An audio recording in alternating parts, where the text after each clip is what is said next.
Hi everyone, it's Alex with Wide Awake Travels again. This video should be a short one, and it is about installing shore power hookup in our Skoolie.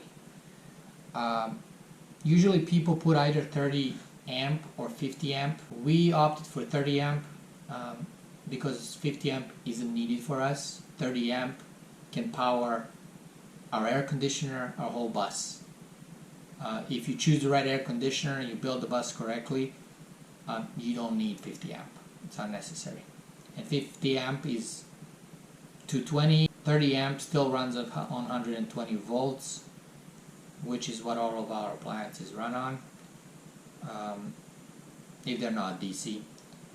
So we opted for the Marine shore power hookup plug. This one is stainless steel, made by Marinco. It says Marinco 30 amp 125 volts easy lock.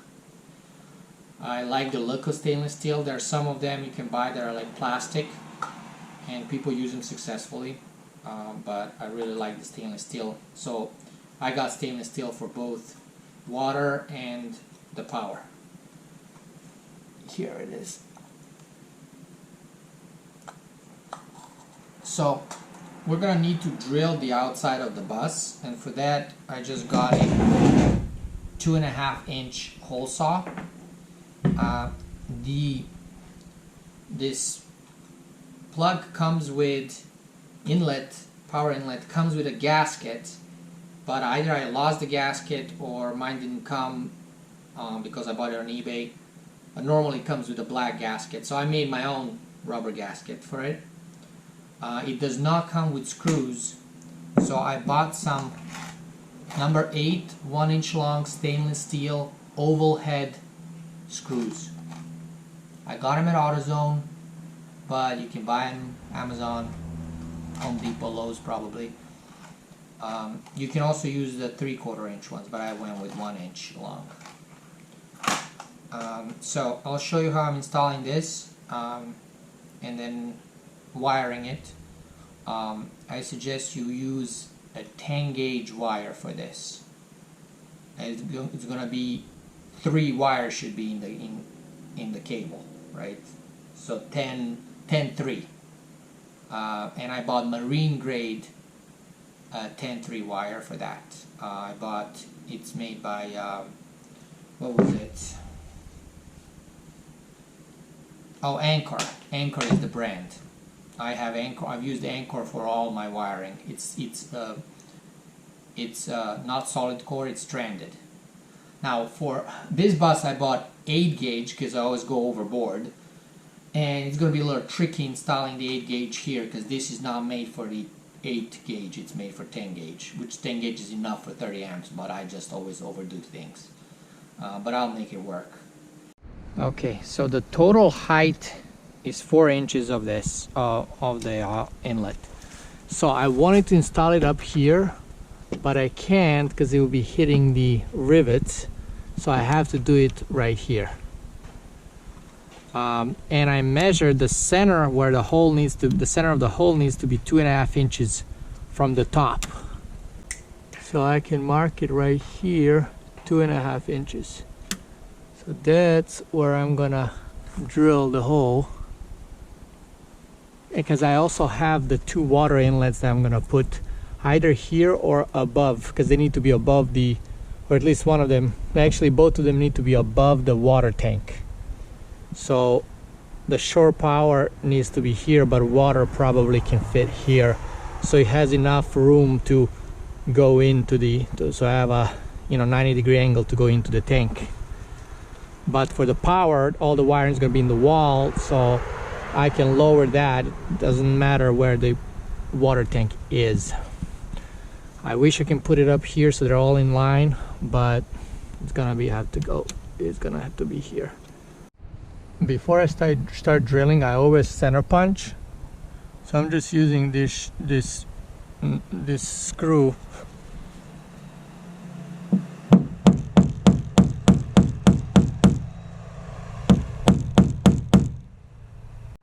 Now make sure that you're not gonna hit anything with your hole saw from the inside of the bus. So I know it's going to be somewhere over here that where the hole is going to come out. So I only got foam there, nothing else. So I'm safe. And I got my 2.5-inch hole saw.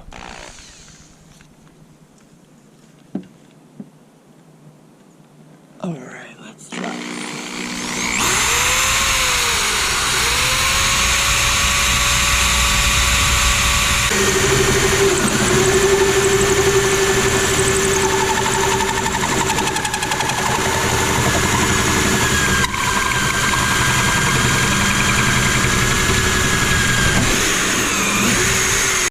Now I'm gonna just try to use this screwdriver to get, there we go, that's off.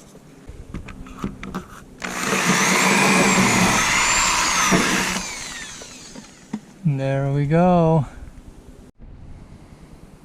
And now I'm taking my power inlet, I'm gonna put it up there and get a marker and mark where I need to drill the holes.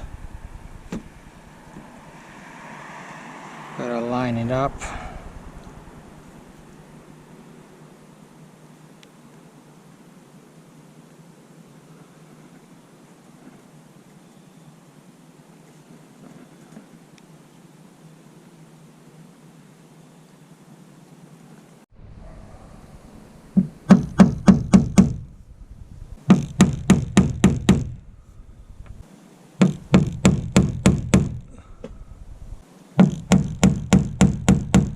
Now you're gonna need a 1/8 inch drill bit.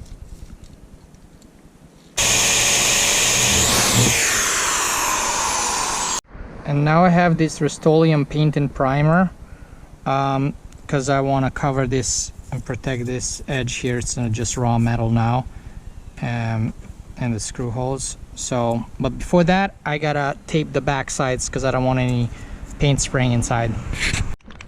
And for the outside, I just cut out a larger hole in this cardboard box.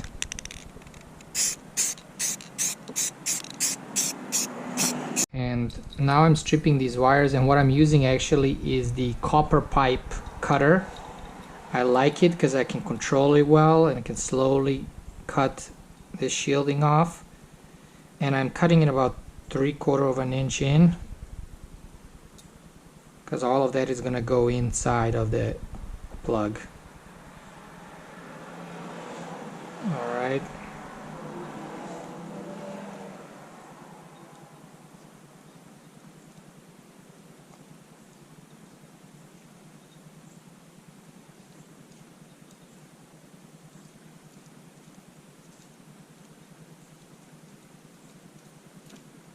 Okay, now I take this stripping tool,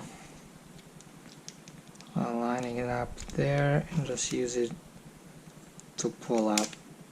There we go. And I twist it. Let me get some pliers here and some twisting. Alright, so now I'm gonna put in these wires through.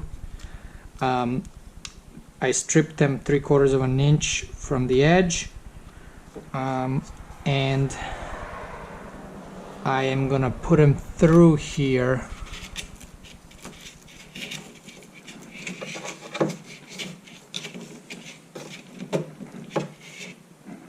And then I need to come from this side and screw this in.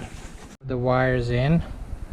I can see here there is a green ring, that's where the green wire goes, black ring for the black, clear ring for the white.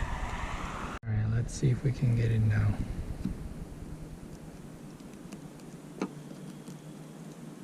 Okay.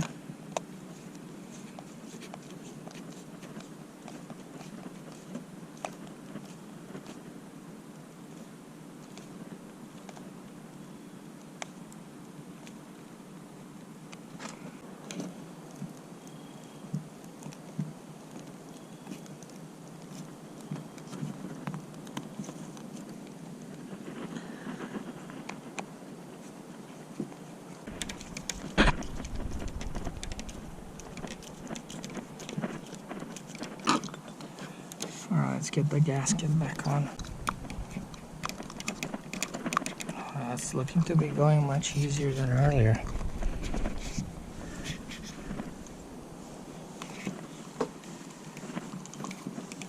This final stretch is the tricky part.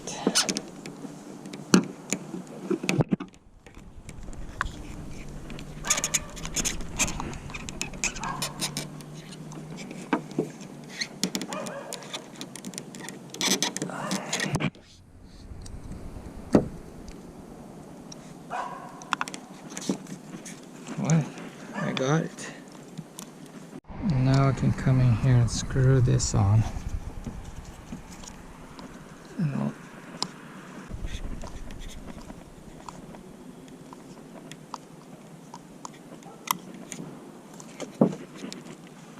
That's looking good.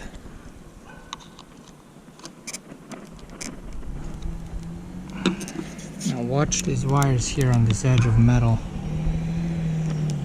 They don't get damaged too much, or at all. Okay, now the tricky part is getting that plastic piece on here. And the goal is to put this guy in here so I can screw this screw and clamp it down. Oh wait, I might be lucky here. Might be lucky. All right, it's in. I can't believe it.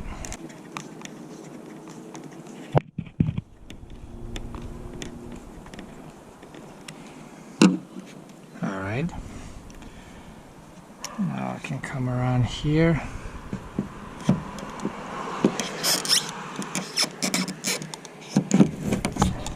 Okay. Woo. All right.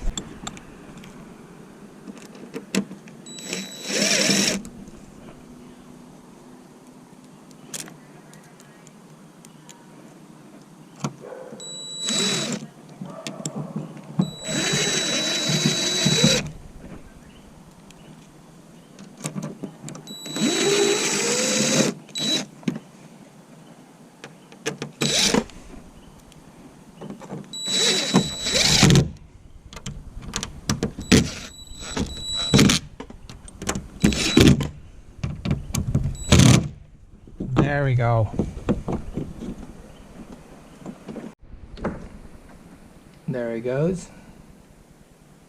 I really wish I can put this shielding on there where I'm clamping it, but I can't because this is just too thick, 8 gauge. So make sure you use 10 gauge wire. But this is solid, it's not moving. Alright, here's what I've done with it. I'm looping it down and around because I'm gonna put the water inlets here because the water tank is gonna be here. So I want to make sure when I'm drilling those holes I have clearance and room for that. And this is how that cable looks on the inside now that I've installed the wall. Here's gonna be a dividing wall for the garage, so this cable is gonna go in there and then it's gonna go across through the wall